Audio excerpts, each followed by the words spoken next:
28 अगस्त 1963 को Washington DC में एक रैली के दौरान मार्टिन लूथर किंग जूनियर ने एक भाषण दिया था। हैव अ ड्रीम टाइटल से यह स्पीच बहुत ही मशहूर हुई थी। मार्टिन लूथर किंग ने कहा था कि when America sneezes world catches a cold, यानी अमेरिका छींकता है तो दुनिया को जुकाम लग जाता है। लंबे वक्त तक ये बात सच भी होती रही, लेकिन 58 साल के बाद 2021 के अगस्त के महीने में अब इस कहावत के मायने बदल चुके हैं। वजह है तालिबान ने अमेरिका को 31 अगस्त तक सामान समेटने का अल्टीमेटम क्या दिया। वॉशिंगटन ने उससे पहले ही अफगानिस्तान से रुखसत होने की तैयारी कर ली। 5 दिन में तीसरी बार जो बाइडेन दुनिया के सामने आए, लेकिन सिर्फ तालिबान से अपील करने की कम से कम 5 दिन की मोहलत और दे दो।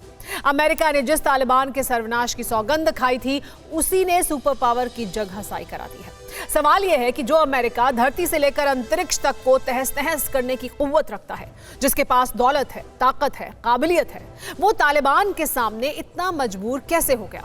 जवाब इस एक्सक्लूसिव रिपोर्ट में देखिए। डर क्या होता है, खौफ किसे कहते हैं? इसे ही कहते हैं।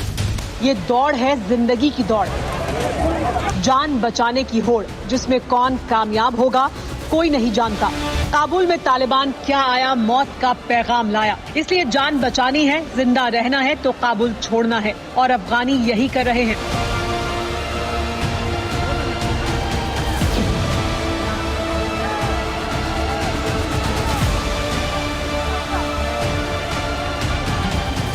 दस दिन हो गए हैं जब से काबुल एयरपोर्ट बेबसी और बेचारगी का सबसे बड़ा चश्मदीद बना हुआ है।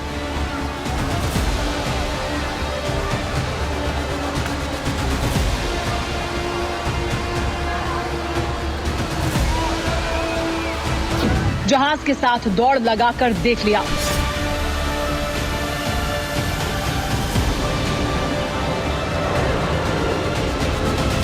तालिबानी बारूद से मरते इंसान देख लिए।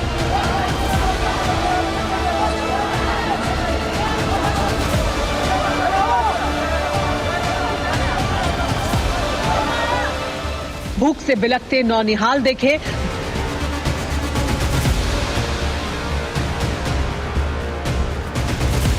बीमारों की, तीमारदारों की मजबूरी देख ली।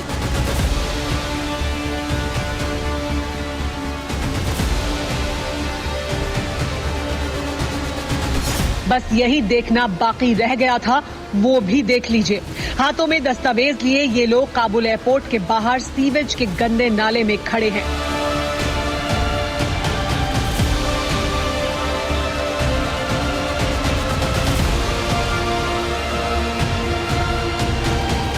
इस उम्मीद के साथ कि कोई तो गुहार सुनेगा।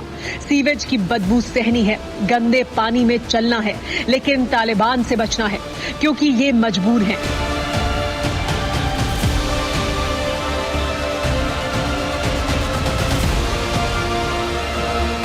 उसी तरह जिस तरह काबुल में जहाज के साथ दौड़ लगाने वाले मजबूर हैं।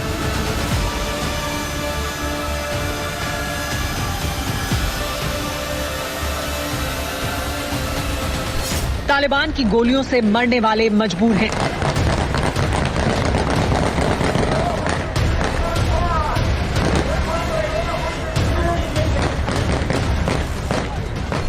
जिगर के टुकड़ों को कटीली तारों के पार फौज को सौंपती मां मजबूर है।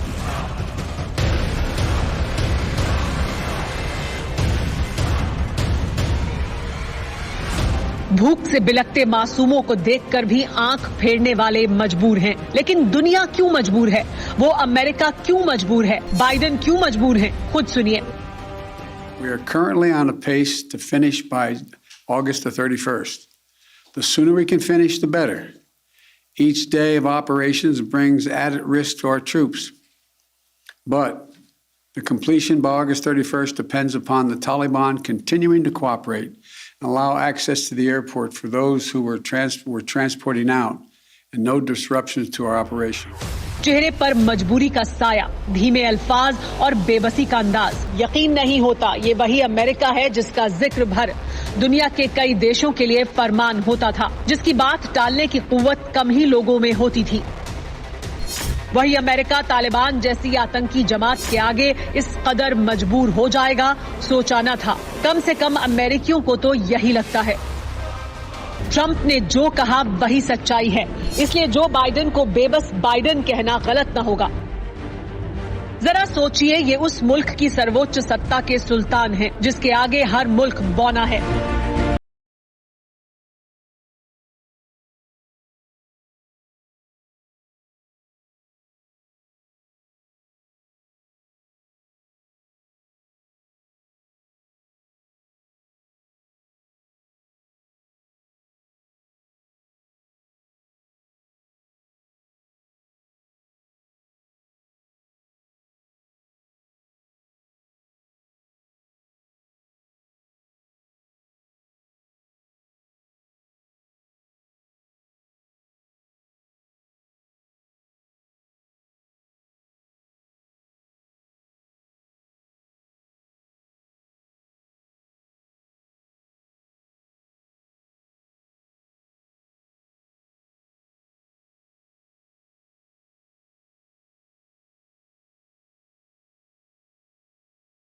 We have won the war. America has lost. हमने युद्ध जीत लिया है, अमेरिका हार गया है।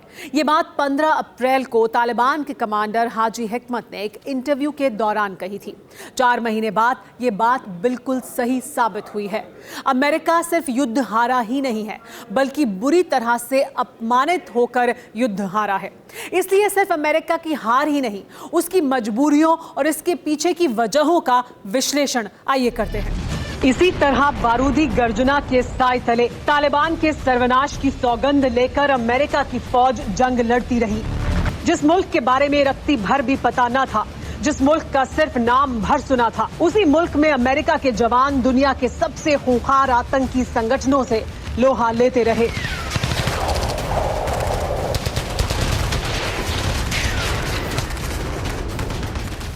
दो दशक तक साल दर साल तालिबान के ठिकानों पर बारूद बरसाया।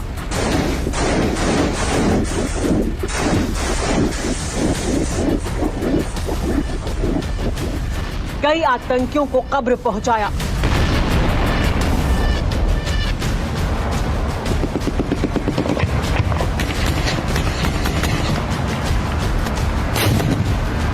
हजारों अपनों को गंवाया और अब अपनी साख भी गंवा दी है। इसीलिए उन देशों को देखिए जो अफगानिस्तान की जंग में शामिल थे।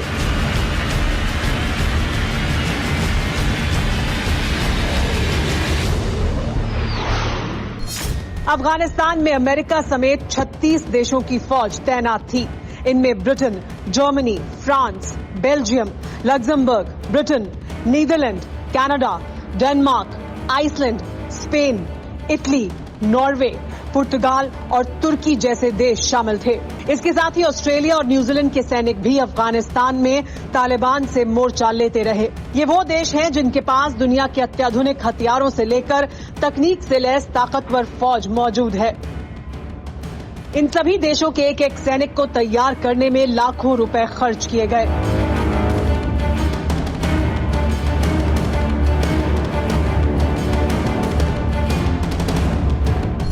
नेटो का पूरा नाम नॉर्थ अटलांटिक ट्रीटी ऑर्गेनाइजेशन है, जिसके सदस्य 30 देश हैं, जिनको मिलाकर नेटो के सैनिकों की संख्या 35 लाख होती है। इतना ही नहीं, किसी भी ऑपरेशन में नेटो के हर सदस्य देश के हथियारों का भी इस्तेमाल होता है।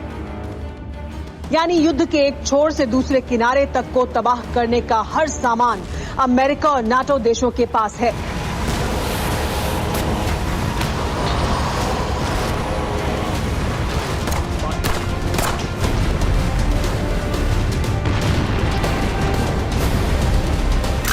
वहीं तालिबानी आतंकियों के पास पाकिस्तान में बनी नकली मशीन गन से लेकर ग्रेनेड और रॉकेट लॉन्चर ही हैं।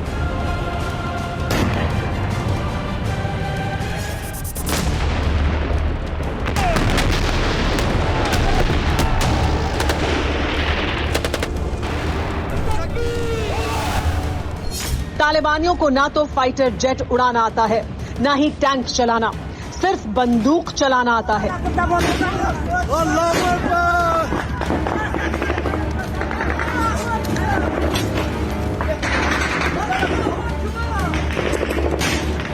कंधे पर लॉन्चर से रॉकेट बरसाना आता है और तालिबानियों ने यही किया।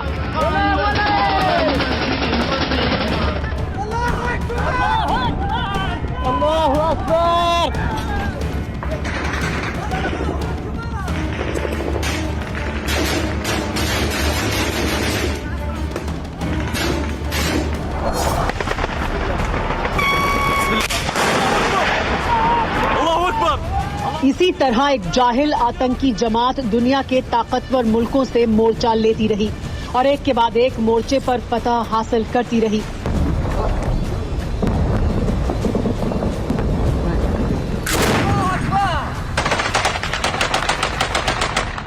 अब हालात ये हैं कि अमेरिका के पास काबुल छोड़ने के लिए सिर्फ चंद घंटे का वक्त है, क्योंकि तालिबान ने साफ कह दिया है कि देर की तो दुरुस्त कर देंगे।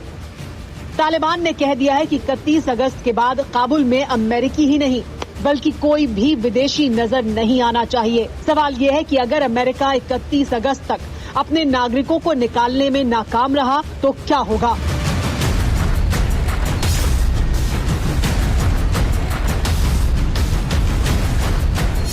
काबुल एयरपोर्ट पर कब्जे का संघर्ष हो सकता है। तालिबान एयरपोर्ट की भीड़ को जबरन हटा सकता है। अमेरिकी नागरिकों को निशाना बनाया जा सकता है। यानी अमेरिका ऐसी दोधारी तलवार पर खड़ा है जिसके एक तरफ कुआं है तो दूसरी तरफ खाई। अमेरिका ने अपनी ये हालत खुद बनाई है। इसीलिए तालिबान के तेवरों पर अमेरिका के विरोधी तालियां पीटकर सुपर पावर की गद्दी को चुनौती देने लगे हैं। अमेरिका तालिबान के आगे मजबूर होकर अफगानिस्तान से लौट रहा है तो चीन तालिबान को मान्यता दे रहा है।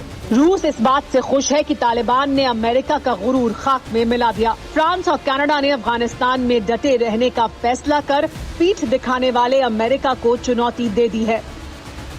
अफगानिस्तान को लेकर हो रही फजीहत से अमेरिका नाराज है। डोनाल्ड ट्रंप तो मानो मौका तलाश रहे थे।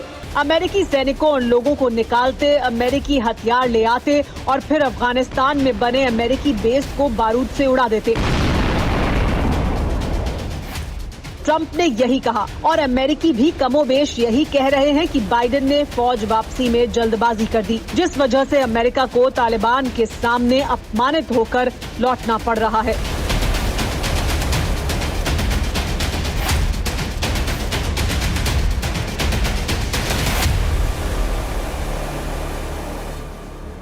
परवाह देश की, सोमवार से शुक्रवार रात 10 बजे TV9 भारतवर्ष पर।